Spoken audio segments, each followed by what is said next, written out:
Hello दोस्तों, good evening, नमस्कार। आप सभी का स्वागत है आप सभी के अपने यूट्यूब चैनल परीक्षा की शिक्षा में। आई होप कि आप सभी अच्छे होंगे, आपकी जो तैयारी है बढ़िया तरीके से चल रही है। तो जो बच्चा क्लास में फर्स्ट टाइम है, पहली बार नए उन सबको बता दीजिएगा, हमारे जब आपकी बीएड परीक्षा 2024 की जो आपकी तैयारी रेगुलर बेसिस पे करवाई जाए, तो जिसे भी तैयारी पूरी करनी है, कंप्लीट करनी है, क्या करेंगे, चैनल को जो है सबसे पहले तो सब्सक्राइब करके हमारे साथ जुड़ जाएंगे और उसके बगल जो बेल आइकन है उसको ऑन कर लेंगे, ठीक है।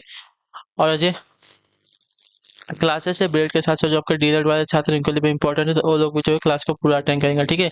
क्लास का जो समय है पहले देख ले। जीके जीएस की जो क्लास है साथियों, सुबह 10 बजे डेली आपको हमारे चैनल पे देखने को मिलती है। रीजनिंग की जो क्लास है आपको देखिए शाम को और दोपहर को 1 बजे देखने को मिलती है। कला की जो क्लास है आपको इसी टाइम पर शाम को 4 बजे देखने को मिलती है। हिंदी की जो क्लास है आपको देखिए शाम को 7 बजे हमारे चैनल पे देखने को मिलती है। तो हमारे क्लासेस का जो शेड्यूल आप लोग याद करके रखेंगे, इसी टाइम पर क्लासेस से जुड़ना है, अपनी तैयारी को जो है पूरा और कंप्लीट करना है, ठीक है। बाकी अगर आपका कोई डाउट है, कोई क्वेश्चन है, कोई क्वेरी है, तो आप हमें आके इंस्टाग्राम पर पूछ सकते हैं। हमारा इंस्टाग्राम का पेज का लिंक जो आपको नीचे डिस्क्रिप्शन में मिल जाएगा, तो आप फटाफट जाके आप हमें यहाँ पे क्या कीजिए,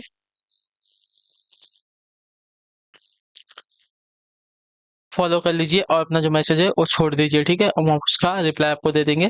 बाकी पीडीएफ और नोट्स के लिए हमारे टेलीग्राम का जो चैनल है उसको ज्वाइन करें। परीक्षा की शिक्षा आपको नीचे डिस्क्रिप्शन में इसका जो है लिंक मिल जाएगा साथियों, ठीक है। तो फटाफट आप हमें जाके कहाँ पर, तो यहाँ पे फॉलो जो है टेलीग्राम चैनल से जुड़ जाएगा। यहाँ पे डेली बेसिस पे जो क्लास का अपडेट है आपको वो दिया जाता है, और जो आपका एग्जाम का अपडेट है वो भी आपको यहाँ पे बताया जाएगा।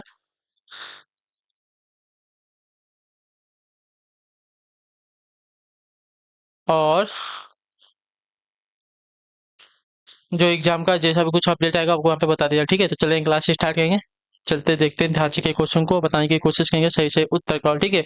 मैंने कल आपको जो है यहाँ तक क्वेश्चन करवा दिया था, 75 नंबर तक। उसके आगे के क्वेश्चन जो आपके करवाए जा रहे थे, ठीक है। 76 नंबर से आपकी जो है क्लास स्टार्ट हो रही है। कन्नौज पर लंबे समय तक त्रिपक्षीय संघर्ष किन तीन राजवंशों के बीच में हुआ था, बताइए।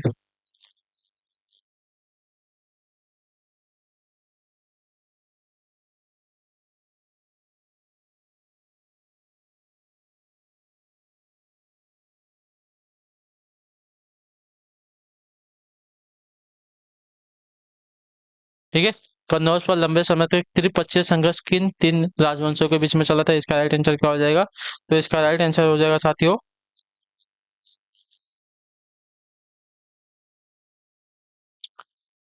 देखिए, पाल, राष्ट्रकूट और गुर्जर प्रतिहार के बीच में, ठीक है। पाल, राष्ट्रकूट और गुर्जर प्रतिहार के बीच में जो आपका देखिए चल रहा था, ठीक है। क्लियर हो गया इसके बारे में? क्लियर है। कन्नौज को लेकर लंबे समय तक त्रिपक्षीय संघर्ष पाल जो है, राष्ट्रकूट और गुर्जर प्रतिहार राजवंशों के बीच में जो चला था, यह संघर्ष जो है 8वीं शताब्दी के मध्य में कन्नौज पर अधिकार को लेकर हुआ था, ठीक है। इसकी शुरुआत जो है गुर्जर प्रतिहार वंश के शासकों ने की थी। इसकी समाप्ति भी जो है गुर्जर प्रतिहारों ने ही की थी, ठीक है। क्लियर। अगला क्वेश्चन देखिए आपका 77 ध्यान से देखिएगा, बताने की कोशिश कीजिएगा, राइट आंसर का। राजनीति विज्ञान का जनक किसे कहा जाता है, माना जाता है, बताइए। राजनीति विज्ञान का जनक किसे माना जाता है, इसका राइट आंसर का देखिए, जनक का राजनीतिक विज्ञान का जनक, ठीक है। तो राजनीतिक विज्ञान का जनक जो है किसे अरस्तु को, प्लेटो को, चाणक्य को या मैकियावली को? तो देखिए, राजनीतिक विज्ञान का जनक जो आपका मैकियावली को माना जाता है, जो आपका दिया गया यहाँ पे डी वाला ऑप्शन आपका यहाँ पे सही उत्तर होगा, ठीक है। क्लियर है इसके बारे में?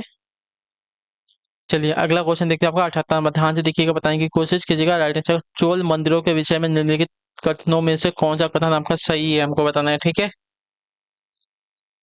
देखिए, चोल मंदिर जो है आर्थिक, सामाजिक और सांस्कृतिक जीवन के केंद्र थे। जो पहला वाला कथन दिया गया आपका सही कथन हो जाएगा चोल मंदिरों के विषय में, ठीक है। क्लियर है। यह मंदिर जो है ट्रस्टी की भांति कार्य करते थे तथा अनेक सामाजिक एवं सांस्कृतिक गतिविधियों का संचालन भी करते थे। चोल जो है राजाओं द्वारा ब्राह्मणों एवं मंदिरों को अत्यधिक भूमि दान में दी गई थी, ठीक है। क्लियर है इसके बारे में? चलिए अगला क्वेश्चन देखिए आपका 79 नंबर, ध्यान से देख के उत्तर देंगे की कोशिश करेंगे, राइट आंसर। दिल्ली सल्तनत के सुल्तानों के लिए लिखी गई तवारीख के विषय में निम्नलिखित कथनों में से कौन सा सही है, ठीक है।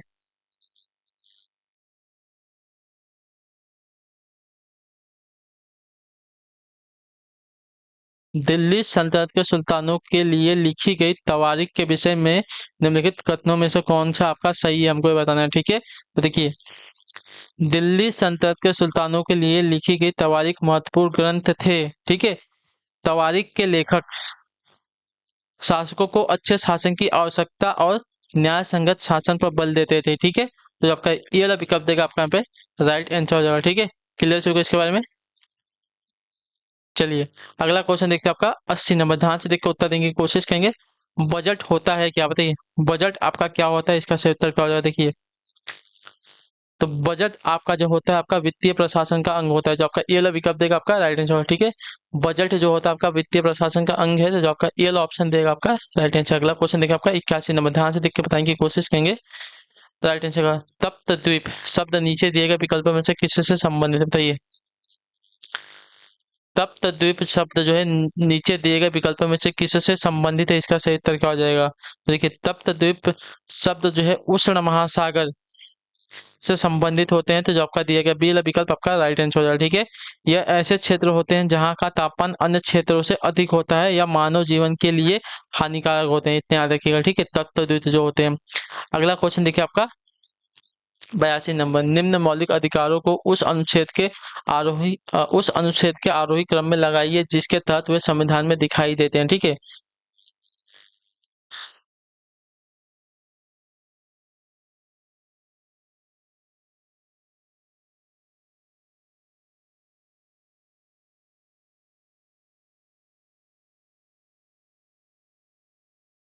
चलिए तो देखिए जो दिया गया है संविधान के मौलिक अधिकारों का अनुच्छेदित आरोही क्रम इस प्रकार हो जाएगा। देखिए समानता का अधिकार जो है अनुच्छेद 14 से लेकर 18 तक में। ठीक है, उसके बाद आता है 19 से लेकर 22 तक स्वतंत्रता का अधिकार। ठीक है, 19 से लेकर 22 तक जो आपका स्वतंत्रता का अधिकार आता है। ठीक है, उसके बाद 23 से लेकर 24 तक देखिए किसका होगा, शोषण के विरुद्ध का अधिकार हो गया। उसके बाद 29 से 30 में आपका देखिए क्या होगा, तो सांस्कृतिक और शैक्षिक अधिकार हो गया। ठीक है, क्लियर हो गया इसके बारे में। तो पहले आपका देखिए सी आएगा, फिर आपका ए आएगा, फिर आपका बी आएगा, उसके बाद लास्ट में डी आएगा। ठीक है, तो सी ए बी डी आपका आंसर हो जाएगा। ठीक है, क्लियर हो गया इसके बारे में। क्लियर है ये वाला। धार्मिक स्वतंत्रता का अधिकार आपका अनुच्छेद 25 से 28 तक है, तथा संवैधानिक उपचारों का जो अधिकार है 32 में उल्लेखित है। ठीक है, क्लियर हो गया इसके बारे में। चलिए अगला क्वेश्चन देखते हैं आपका 83 नंबर, ध्यान से देखिएगा उत्तर दीजिएगा। एडिशन भारत के संविधान के किस संशोधन विधेयक को रिक्त स्थान, बताइए क्या हो जाएगा। भारत के संविधान के किसी संशोधन विधेयक को क्या हो सकता है, तो देखिए भारत के संविधान के किसी विधेयक को जो है लोकसभा या राज्यसभा में जो है पेश किया जा सकता है। ठीक है, लोकसभा या तो राज्यसभा में जो है पेश किया जा सकता है। ठीक है, भारत के संविधान के किसी संशोधन विधेयक को जो है लोकसभा या तो राज्यसभा कहीं पर भी जो है पेश किया जा सकता है, जबकि धन विधेयक को जो है केवल लोकसभा में ही जो है पेश किया जाता है। ठीक है, धन विधेयक की अगर बात होगी तो केवल केवल वो लोकसभा में जो है प्रस्तुत किया जाएगा। ठीक है, अगला क्वेश्चन देखिए 84 नंबर, ध्यान से देखिएगा बताने की कोशिश कीजिएगा। राइट आंसर का वनस्पति कृषि जो खेती का प्रारंभिक रूप है पहली बार रिक्त स्थान में जो है प्रयोग में लाया गया था, कहाँ पर बताइए। वनस्पति कृषि जो है खेती का प्रारंभिक रूप है पहली बार कहाँ पर प्रयोग में लाया गया था, तो आपका राइट आंसर हो जाएगा साथियों दक्षिण पूर्व एशिया में। जो आपका दिया गया यहाँ पे ए वाला विकल्प आपका राइट है। वनस्पति कृषि जो खेती का एक प्रारंभिक रूप है पहली बार दक्षिण पूर्व एशिया में जो है प्रयोग में लाया गया था, जो आपका दिया गया ए वाला ऑप्शन आपका यहाँ पे राइट आंसर होगा। ठीक है, क्लियर हो गया इसके बारे में। चलिए अगले क्वेश्चन पढ़ेंगे आपका देखेंगे 85 नंबर, ध्यान से देखिएगा बताने की कोशिश कीजिएगा। राइट आंसर का हो जाएगा भारत के संविधान के कौन से घटक मानव अधिकारों के सिद्धांत को शामिल करते हैं। जैसा मानव अधिकारों की सार्वभौम घोषणा में परिकल्पित है, मौलिक अधिकार राज्य के नीति निषेधक सिद्धांत या मौलिक कर्तव्य, कौन से बताइए।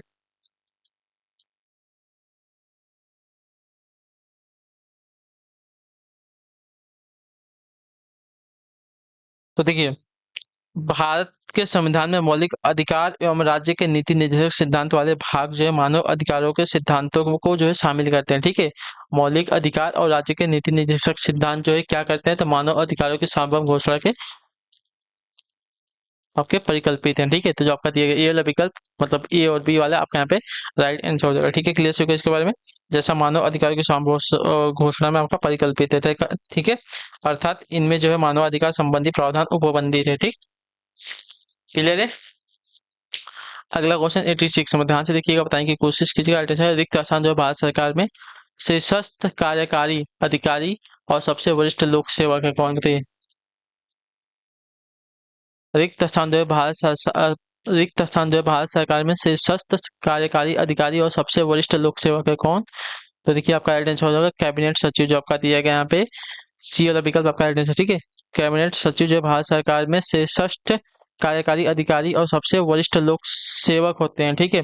कैबिनेट सचिव सिविल सेवा बोर्ड, कैबिनेट सचिवालय भारतीय प्रशासनिक बोर्ड के अध्यक्ष और भारत सरकार के नियमों के तहत सभी सिविल सेवाओं के प्रमुख होते हैं, ठीक है। क्लियर है सभी को। तो कैबिनेट सचिव देखिए आपके बारे में क्या आंसर हो जाएगा, ठीक है।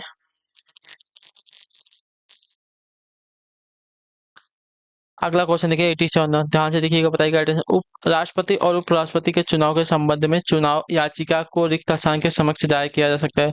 सर्वोच्च न्यायालय के, राष्ट्रपति के, उच्च न्यायालय का, निर्वाचन आयोग के। तो आपका राइट आंसर यहाँ पे हो जाएगा साथियों सर्वोच्च न्यायालय के। जो आपका ये विकल्प देगा आपका राइट आंसर हो जाएगा, ठीक है। राष्ट्रपति और उपराष्ट्रपति के चुनाव के संबंध में जो है चुनाव याचिका को सर्वोच्च न्यायालय के समक्ष दायर किया जा सकता है, ठीक है। इसका वर्णन जो है संविधान के अनुच्छेद 71 में किया गया है। इस संबंध में सर्वोच्च न्यायालय द्वारा दिया गया निर्णय अंतिम होगा, ठीक है। अतः यहाँ पे जो विकल्प ये दिया गया आपका यहाँ पे सही हो जाएगा, ठीक है। अगला क्वेश्चन देखिए आपका 88 नंबर, बताने की कोशिश करेंगे। छत्तीसगढ़ राज्य के नीति निर्देशक सिद्धांतों में कौन सा अनुच्छेद प्रबंध में श्रमिक भागीदारी को जो है सुरक्षित करने की बात करता है। तो आपका राइट आंसर हो जाएगा अनुच्छेद 43A में जो आपका दिया गया ए बी वाला विकल्प आपका राइट आंसर, ठीक है। राज्य के नीति निर्देशक सिद्धांतों का अनुच्छेद 43A प्रबंधन में श्रमिक भागीदारी को जो है सुरक्षित करने की बात करता है। इसमें यह उल्लेखित है कि राज्य उपयुक्त कानून द्वारा या अन्य प्रकार के औद्योगिक संस्थाओं के प्रबंध में कर्मचारियों की भागीदारी बनाने के लिए जो है कदम उठाएगा, ठीक है। क्लियर होगा इसके बारे में।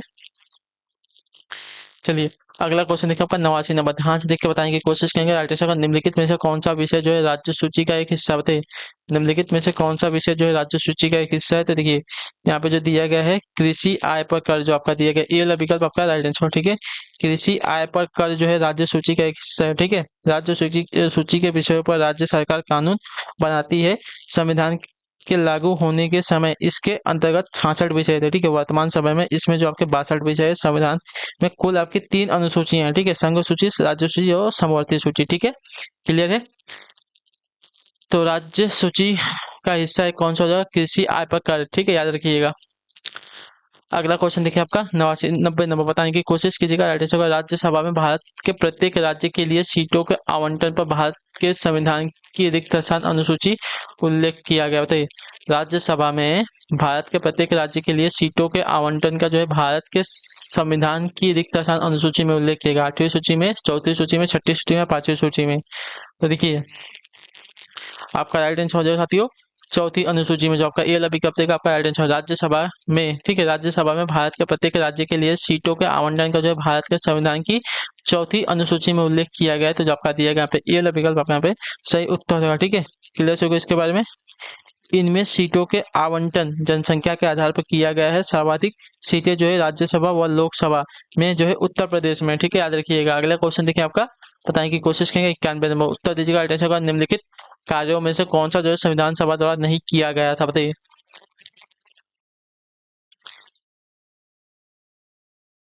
तो देखिए संविधान सभा ने जो है प्रधानमंत्री के रूप में जवाहरलाल नेहरू का चुनाव नहीं किया था, इतना याद रखिएगा, ठीक है। क्लियर होगा इसके बारे में, ठीक है। इनमें से देश के प्रथम प्रधानमंत्री के रूप में जो है जवाहरलाल नेहरू को चुना गया था, जो है गलत कथन हो जाएगा, यानी कि संविधान सभा के द्वारा ये वाला काम जो है नहीं किया गया था, ठीक है। क्लियर होगा इसके बारे में।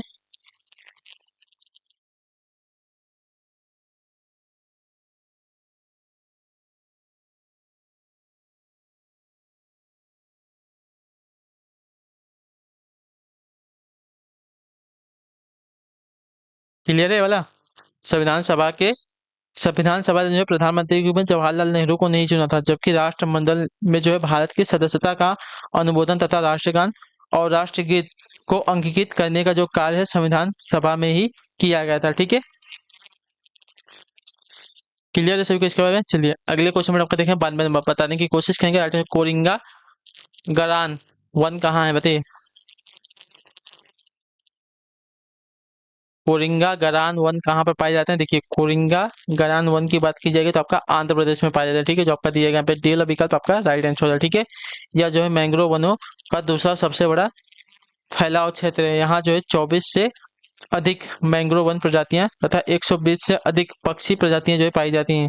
इनका विस्तार जो कोरिंगा वन्यजीव अभयारण्य में है। ठीक है, क्लियर से होगा इसके बारे में।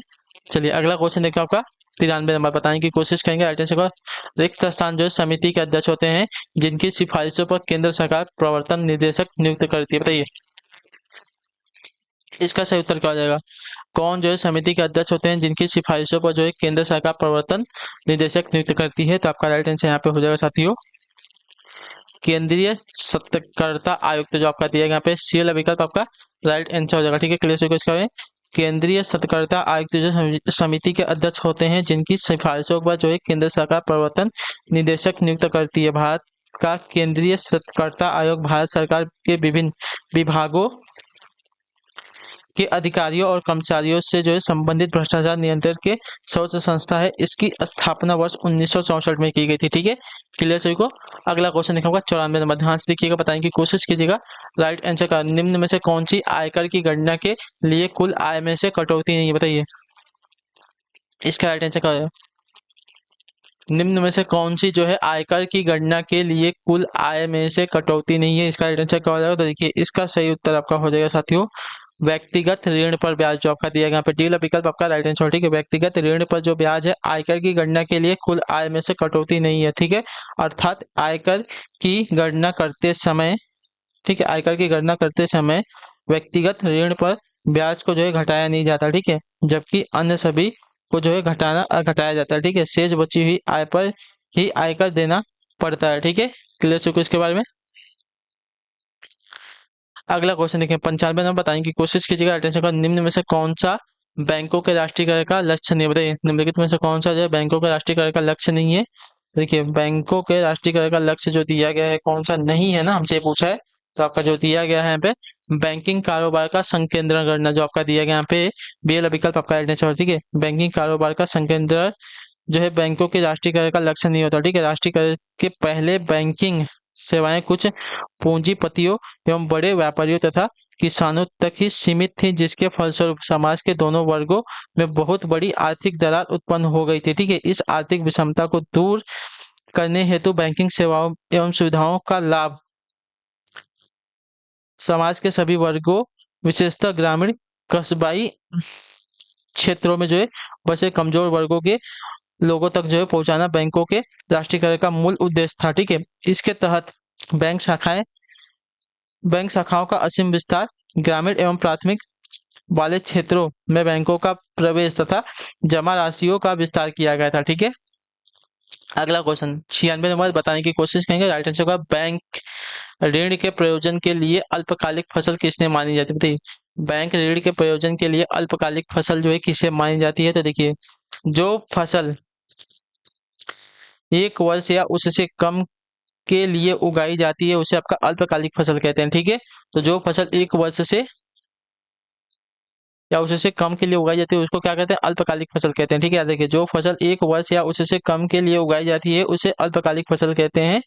सरकार ने अल्पकालिक फसल उगाने वाले किसानों को जो है 3 लाख रुपए तक का लोन देने का कानून भी निर्मित किया है। ठीक है, जिससे वे कृषि कार्य को आसानी से कर सकें। ठीक है, अगला क्वेश्चन देखिएगा आपका 97 नंबर, ध्यान से देखिएगा, बताइएगा मनोविक्षिप्तता मनोविक्षिप्तता का प्रमुख लक्षण क्या है? तो देखिए मनोविक्षिप्तता का प्रमुख लक्षण जो आपका हो जाएगा साथियों वास्तविक तथ्यों से विमुख, जो आपका दिया है डी वाला विकल्प आपका है। मनोविक्षिप्तता में व्यक्ति जो है वास्तविक तथ्यों से विमुख हो जाता है। ठीक है, क्लियर से को। अगला क्वेश्चन देखिए आपका 98 में क्या देगा, ध्यान से देखो उत्तर जन्मजात प्रेरक को क्या कहा जाता है? जन्मजात प्रेरक को क्या कहते हैं? देखिए जन्मजात प्रेरक को जो है आपका शारीरिक, प्राथमिक एवं जैविक प्रेरक तीनों कहा जाता है। ठीक है, जो आपका दिया गया डी वाला विकल्प आपका अटेंशन जन्मजात प्रेरक को जो आपका देखिए शारीरिक, प्राथमिक और जैविक प्रेरक ये तीनों कहा जाता है, जो आपका दिया गया डी वाला ऑप्शन राइट आंसर। अगला क्वेश्चन 99 द्वितीयक समूह होते हैं कौन से? बताइए द्वितीयक समूह कौन से होते हैं? देखिए द्वितीयक समूह की अगर बात करें, द्वितीयक समूह आपका उद्देश्य उन्मेषित होते हैं। ठीक है, उद्देश्य उन्मेषित होते हैं, जो आपका दिया गया बी वाला विकल्प आपका राइट है। द्वितीयक समूह आपके उद्देश्य उन्मेषित होते हैं, ठीक है। क्लियर सभी को। अगला क्वेश्चन 100 नंबर, ध्यान से देखिएगा, बताइएगा राइट आंसर। इनमें से कौन सी एक आपकी असंगठनात्मक प्रक्रिया बताइए, इनमें से कौन सी एक आपकी असंगठनात्मक प्रक्रिया है? तो आपका राइट आंसर साथियों प्रतियोगिता, जो आपका दिया गया यहाँ पे सी वाला विकल्प आपका राइट आंसर, ठीक है। प्रतियोगिता एक आपका असंगठनात्मक प्रक्रिया है, इसे मौन संघर्षों के लिए जो है जाना जाता है, ठीक है। क्लियर है इसके बारे में। तो इसी के साथ जो आपकी क्लास है आज की यहीं पे कंप्लीट होती है। आई होप कि आपको क्लास है साथियों अच्छी लगी क्लास को लाइक कर दे, चैनल पर पहले तो चैनल को सब्सक्राइब, और हमें जो है कमेंट में अपने राय क्लास के बारे में जरूर देंगे, आपको क्लास कैसी लगी, ठीक है। तो हम आपसे मिलते हैं आपकी अगली क्लास में, तब तक के लिए टाटा बाय बाय, जय हिंद जय भारत। आपसे क्लास से जुड़ने के लिए बहुत बहुत ही धन्यवाद साथियों।